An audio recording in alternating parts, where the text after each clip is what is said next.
नमस्कार दोस्तों, क्या आप एक तरीके से सैस बेस्ड या हम बोले कि हाँ जी UI UX कंपनी स्टार्ट करना चाहते हैं, रजिस्टर करना चाहते हैं और आपको उससे रिलेटेड कोई भी क्वेरी है तो आप बिल्कुल सही वीडियो पे आए। देखिए, अगर आप UI UX स्टार्टअप शुरू करने वाले हैं या शुरू कर चुके हैं और आप उसको रजिस्ट्रेशन लेके एक लीगल रूप देना चाहते हैं तो आप बिल्कुल सही वीडियो पे हैं। सब्सक्राइब करें, लाइक ज़रूर करें और शेयर ज़रूर करें वीडियो को, और सब्सक्राइब के बाद बेल बटन ज़रूर दबा दीजिए। देखिए, अगर आप UI UX कंपनी स्टार्ट कर रहे हैं तो आपको ये जानना ज़रूरी है कि आपके लिए कौन सा बेस्ट सूटेबल रजिस्ट्रेशन पॉसिबल है, किस टाइप में।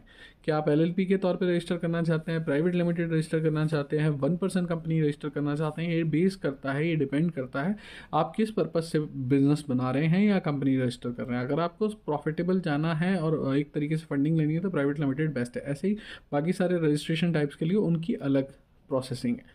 अगर आपकी कोई भी क्वेरी है related to registration of UI UX startup तो नीचे दिए हुए नंबर पे